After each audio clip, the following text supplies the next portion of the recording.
Hola, hola. Aujourd'hui, on vient parler du premier match de l'Euro 2024 de la France. Franchement, un match pourri, éclaté. C'est vrai que la France gagne contre l'Autriche 0-1, mais vraiment très, très, très mauvais match de la France.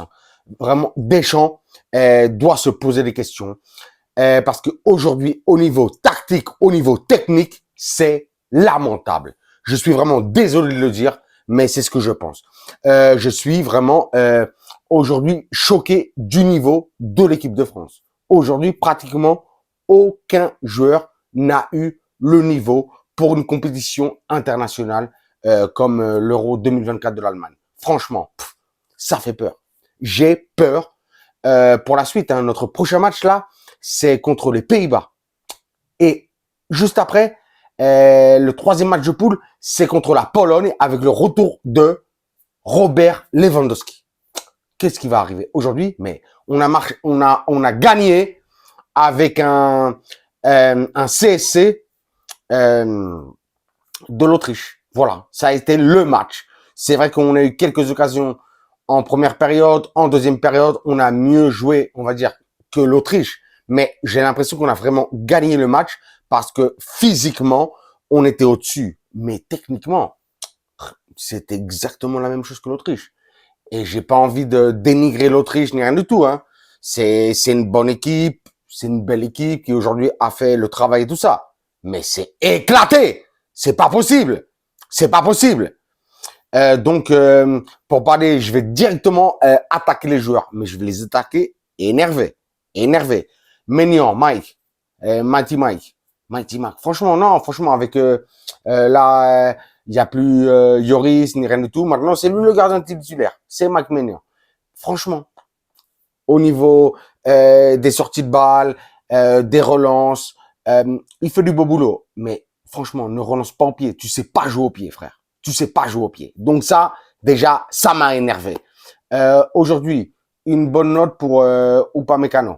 Franchement, j'attendais quand même bien moins de lui, mais je l'ai trouvé quand même assez bon. Saliba aussi.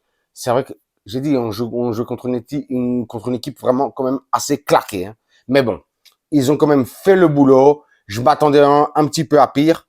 J'ai trouvé qu'ils ont fait le boulot. Même s'il nous manque vraiment quand même toujours un taulier en défense, que ce soit un latéral ou un central, pour diriger la défense. Ça, c'est vraiment une grosse lacune qu'a l'équipe de France. Sur les latéraux, aujourd'hui, on avait euh, Théo Hernandez. Théo Hernandez. Franchement, Théo Hernandez, très très bon en attaque. On a vu, il s'infiltre énormément, il court très très vite. Mais franchement, défensivement, c'est pété. Franchement, vous me dites après en commentaire. Tout ce que je vous raconte, vous me dites en commentaire, vous êtes d'accord avec moi. Défensivement, c'est pété. Je préfère Ferland Mendy. Et de l'autre côté, on avait qui? Parce que là, je me rappelle même plus. Ah ouais, Koundé. Ah ouais. Je me rappelle pas de lui parce que j'ai envie de l'éclater. Et Koundé là. Koundé, il est complètement, j'allais dire non, mauvais, non. Il n'a pas été vraiment mauvais aujourd'hui. Mais il laisse à désirer énormément. C'est pas ça du tout. C'est pas ça du tout. C'est parce qu'on demande à un latéral droit français. Je sais pas si peut-être remettre Pavard, peut-être au prochain match pour voir ce que ça donne. Je sais pas, parce que franchement, Koundé, c'est pas ça. C'est pas ça. Au milieu du terrain, aujourd'hui, on avait Kanté, Rabiot, Griezmann. Kanté, aujourd'hui, pour moi, qui a été un des hommes du match, avec aussi, bon, je dirais une autre personne tout à l'heure en attaque, mais franchement, N'Golo aujourd'hui, mais franchement, fantastique. Après, on peut parler, il est en Arabie Saoudite et tout ça, il joue le championnat d'Arabie, c'est un championnat claqué. Ah ouais, mais j'ai l'impression que même si c'est un championnat claqué, lui, il revient en équipe de France avec des cojones. Il était sérieux aujourd'hui. Il a tout donné. Il s'est vraiment lâché. Il a fait énormément de récupération. Il a aidé énormément ses coéquipiers. Il a essayé même beaucoup de fois d'aller de l'attaque, de filtrer des passes. Franchement, N'Golo, fantastique aujourd'hui. Merci N'Golo pour ta prestation. Griezmann, que t'as de Griezmann? Ouais, c'est vrai que je disais en attaque, ouais. Ben, parce qu'après, on est passé en 4-2 et tout ça. Mais bon, aujourd'hui, Griezmann, fantastique. Avec N'Golo Kanté, aujourd'hui les deux meilleurs du match. Franchement, Griezmann, indispensable à cette équipe de France. Après, je vous parlerai un petit peu de la tactique que, pour moi, devrait proposer Deschamps. Parce qu'aujourd'hui, j'ai l'impression que Deschamps, il a pété un câble. Ou en tout cas, s'il n'a pas pété un câble sur ce match, il va devoir faire des changements sur le prochain match. Parce que sinon, ça va pas être possible du tout. On va aller nulle part avec ce 11 titulaire. Hein. Je le dis tout de suite. Hein. Donc Griezmann, franchement, fantastique. Attaque, défense, milieu. Il a été partout, une fois de plus. Après, on reconnaît, plein de gens ne reconnaissent pas vraiment sa polyvalence et ses efforts en équipe de France. Mais franchement, superbe Antoine Griezmann. Merci Antoine Griezmann. Merci, merci, merci. Franchement, aujourd'hui, fantastique. Et on avait, avec Kanté et Griezmann, aujourd'hui, on avait Rabiot. Rabiot, c'est du bien et du moins bien. On peut pas dire autre chose. C'est pour ça qu'après, j'ai envie de parler de la tactique. C'est Rabiot doit être bien mieux accompagné dans ce milieu de terrain. Sinon, il n'a pas fait de mauvaises choses, mais franchement, physiquement et défensivement, Rabiot, c'est pas ça. C'est vrai que sinon, il joue bien. C'est un joueur vraiment très, très, très, très technique qui propose des choses, mais il doit proposer beaucoup plus de choses. Il est pas assez, comment dire, comme je disais de Griezmann, assez polyvalent. Il doit beaucoup plus défendre. On attaque aujourd'hui Mbappé, Thuram, Dembélé. Je vais commencer par Dembélé. Dembélé, je l'ai déjà dit 50 fois. Quand je fais les débriefs un petit peu sur Paname, sur le Paris Saint-Germain, tout ça, franchement, éclaté. Non, il est très bon, hein, franchement, hein, pour faire des crochets, pour faire des gris-gris, pour faire des passements de jambes et tout ça. Mais franchement, quand il s'agit de faire des centres et de cadrer, sur ma vie, Ousmane. Mais franchement, va prendre des cours de cadrage, de cadrer, que ce soit pour faire des centres, des passes ou des tirs dans les cages. C'est pas possible. C'est pas possible. Tu sers à rien, frère. Tu sers à rien.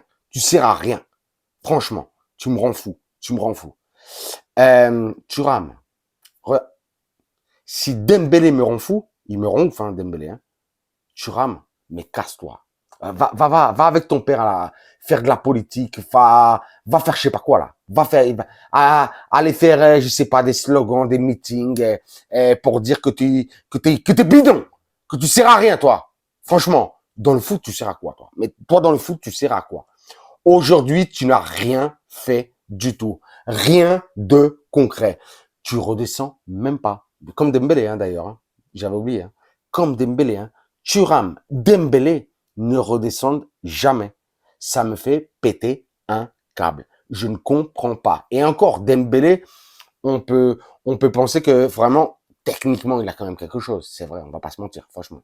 Il a la vitesse et il est technique. Après, c'est vrai qu'il se foire dans la finition. Mais bon, mais Thuram, mais va-t'en, s'il te plaît, va-t'en. Ou va avec Dembélé et pendant 3-4 jours là, aller faire un cours, je sais pas où là, mais franchement, faites quelque chose. Aujourd'hui, Kylian, bon, c'est lui qui nous apporte sur le but contre son camp sur un centre et tout ça, mais aujourd'hui il n'a pas été fantastique non plus. En plus là aujourd'hui il est sorti sur blessure, on a un petit peu peur pour lui qu'il se soit cassé le nez. Mais bon, sinon le prochain match il joue avec un masque. C'est un petit délire, c'est un tas. Mais bon, c'est vrai que c'est Kylian. Et aujourd'hui, même s'il a eu une super occasion en première mi-temps, ou c'était en deuxième mi-temps, je me souviens même plus, pour doubler la mise, vraiment un Kylian Mbappé qui mérite beaucoup mieux parce qu'en vrai, il est très très mal accompagné. C'est ça qui se passe. Mbappé est très très mal accompagné. Donc aujourd'hui, je demanderai très rapidement à Monsieur Dédé Deschamps. Recompose l'équipe, Monsieur Deschamps. Parce que quand on a vu l'entrée de Camavinga, qui a été bien meilleure, peut-être, comme je disais, changer le latéral droit, le latéral gauche, mettre Mendy, mettre Pavard au milieu du terrain, peut-être, jouer en 4-4, enfin en tout cas en faux 4-4-2, avec un milieu de terrain qui serait composé avec le retour de Tchouaméni ou sans le retour de Tchouaméni, mais en tout cas avec Camavinga, Rabiot, Kanté ou Tchouaméni, et Griezmann en tant que faux numéro 9, comme joue le Real Madrid avec Bellingham, et seulement devant Dembélé et Mbappé. Et si c'est pas Dembélé, je sais pas ce qui se passe avec Coman. Et sinon, mettre Coman. Parce qu'aujourd'hui, pareil, on a vu l'entrée de Colomani. Colomoni, mais casse-toi. T'es comme Thuram, mais cassez-vous. Je sais pas, je sais pas. Franchement, vous êtes les filleuls de Deschamps, c'est pas possible. Je comprends pas, j'ai envie de tout péter. J'ai envie de tout péter parce que franchement, j'ai eu mal de voir ce match-là. Enfin, pendant tout le match, j'ai souffert. J'ai souffert comme un ouf. Donc voilà, je regarde si j'ai oublié quelque chose parce que sinon, j'ai pas envie de m'énerver de fou là sur le premier match alors qu'on vient de gagner. Mais je suis quand même assez, franchement, frustré par cette prestation. Franchement, vraiment très très frustré par cette prestation parce que j'ai l'impression que Deschamps peut proposer une autre tactique, un autre style de jeu et surtout quand t'as Kamavinga, peut-être le retour de Tchouaméni. On a vu un Borabio justement qui pourrait se placer comme comme organisateur avec justement un petit peu Griezmann juste devant lui et après comment on joue au Real Madrid, c'est pas possible, c'est pas possible. Franchement, j'ai envie de tout péter, je suis un petit peu énervé. Mais bon, on a remporté ces 3 points, c'était le plus important. Là, le prochain match, ça va être contre les Pays-Bas. Vendredi prochain à 21h, les Pays-Bas qui hier ont gagné. C'est vrai qu'ils ont galéré contre la Pologne, hein, mais ça veut dire que nous, si on galère contre l'Autriche, je pense qu'on va galérer contre les Pays-Bas et contre la Pologne. Ça fait peur, ça fait peur. Donc voilà quoi. Vous me dites ce que vous en pensez en commentaire. Moi, franchement, aujourd'hui, un match qui m'a énormément déçu. Énormément déçu. J'attendais beaucoup mieux. Très déçu de Kolo Muani, de Marcus Thuram, et de tout. La défense, elle fait trop peur. Franchement, la défense, elle fait trop peur. Mais c'est surtout l'organisation du jeu qui me fait peur. Il y a moyen de faire quelque chose. J'espère que Deschamps se réveille. Réfléchissez un petit peu parce que franchement, il y a moyen. On a des bons joueurs. Donc, il y a moyen. Sur ce, je vous dirai, j'ai déjà dit, prochain match contre les Pays-Bas vendredi ou samedi? J'ai oublié. Vendredi, samedi, vendredi. 21h. Et sur ce, je vous dirai, comme d'habitude, vous vous abonnez, vous me lâchez un like, un pouce. Surtout, vous me lâchez des commentaires, ça me ferait plaisir. Vous abonnez, vous mettez la cloche. Et moi, sur tout ceci, sur tout cela, je vous mets des commentaires, des likes, des pouces. Mais surtout, le plus important, je vous mets des cœurs. Et sur ce, je vous dirai, comme d'habitude, hasta la próxima et allez les bleus.